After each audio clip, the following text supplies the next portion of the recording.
Welcome to Cooking with Maine. This is Maine. Hi guys. All right, what are we cooking today? So what we're gonna do steak today. We're gonna be doing lobster, which I have them defrosting, Ooh. juicy. And then we're gonna be doing asparagus, and we're gonna wrap it in bacon.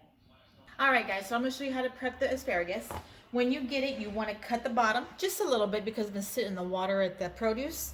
So what we're gonna throw it in here. Then we're gonna get some salt, and we're gonna salt these puppies up. I get some pepper, and we're gonna pepper them up, give them a little flavor. Now we're gonna add some garlic powder, throw it in there, and then we're gonna add some regular garlic, the minced garlic, because it gives it the other good, stronger flavor of garlic. And then I'm gonna go ahead and mix it. So you're gonna mix them together. I would usually add oil, but I'm not gonna add oil because I'm gonna have bacon on it this time. So the bacon grease is going to be the one that's going to oil them up. Okay, now I'm going to add my favorite seasoning. We're going to add that in there just like that.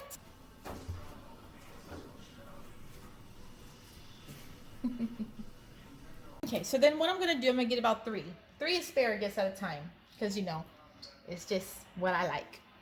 And you could do two, but you always want it kind of a little bit thicker. So you just kind of roll it up, just like so. And then you go and you lay it in the pan. And then sometimes you can even stretch it out. But you go lay it in the pan and get it ready to put in the oven. Oven has to be set at 400.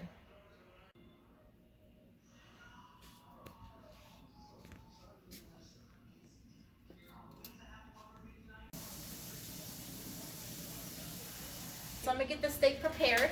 So what I do, and this is because it's the way I am, not everybody has to be this way, is that I like to rinse my steak off.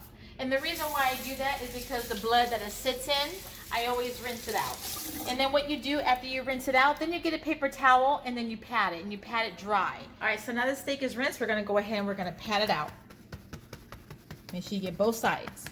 So now we're gonna season it. Now I don't put salt and pepper on it, I don't need it. This is the stuff I use. It has everything in it and it's the best. And make sure you cover this puppy up because when it's cooking, it's gonna come off a little bit. Get every part of it, even the bone. And that's how it should look. Nice and covered all around. All around. So now we're going to do the lobster. Lobster, when you get it out, make sure it's defrosted, and then we're going to rinse it. Rinse really good. Now we're going to open it. The best way to do it to help you is to scrunch down on it, to bust the belly up a little bit. And then you're going to get your scissors. Go right here to the top and cut all the way across. All the way to the tail. And that's it. Now we're going to open it. So just get your fingers in there. Bust it up a little bit. Not too much because you don't want the shells on the side to break. Because we're using that to hold the meat up. We're going to put our fingers in here between the skin and the meat. Push in there. And then as we go, we're going to lift up.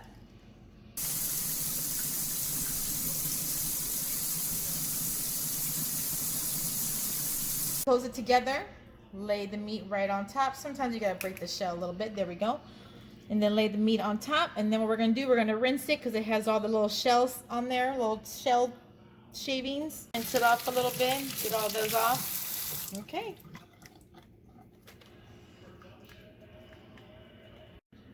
And then we're gonna place it in the same dish that we have the others in. And then we're gonna go ahead and pour the seasoning over it.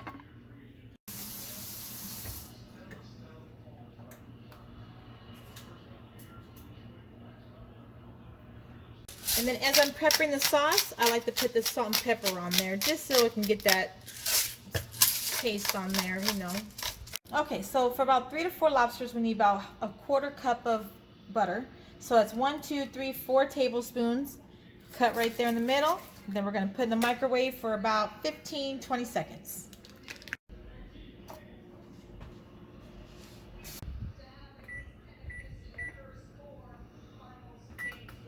All right, so now what it calls for is 3 garlic cloves minced. Because I do it out of here, it's about 1/2 teaspoon.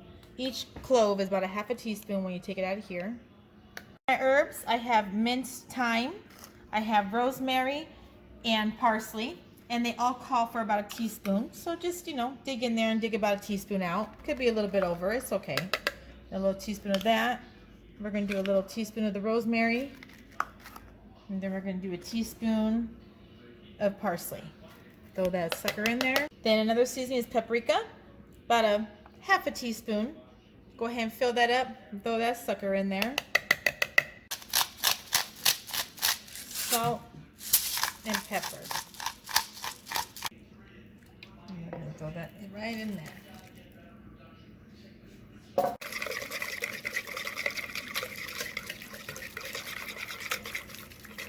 Throw them in there, top rack, for about, till the bacon's basically cooked.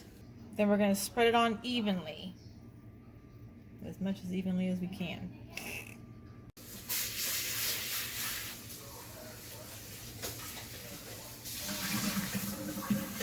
All right, now we're gonna put the steak on. You can do it on a skillet, you can do it in an air fryer, however you want. Me personally, I love to grill. I think it tastes so much better. Put the lid on it. Make sure the vents are open so that it can breathe and make sure it don't burn. Okay, so we're gonna go ahead and we're gonna flip these puppies.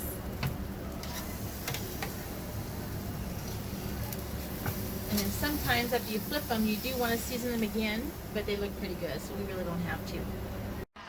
Oh. The steak is just about done, and the asparagus is about to get done. So now we're going to put the lobster in there. It only has to go in there for about 10 minutes, and that's it. Do not overcook it because it'll taste rubbery. But that's basically it. See the bacon? Oh, yummy! Yep. Alright guys, steaks are done. Look at how yummy, scrumptious they are. Boom.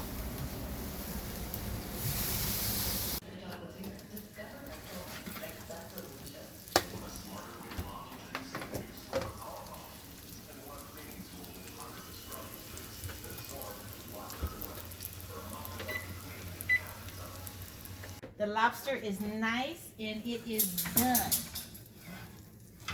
There it is, guys. Oh boy. Oh boy.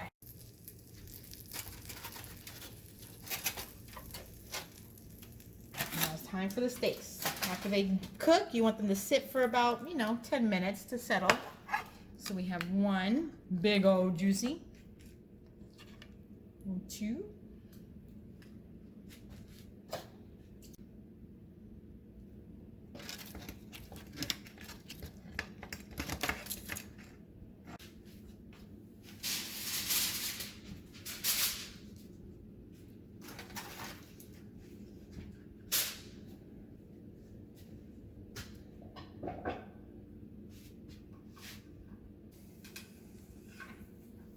Now when you pick these guys up, you want to go under from the back and then you grab. Just place that baby right on there.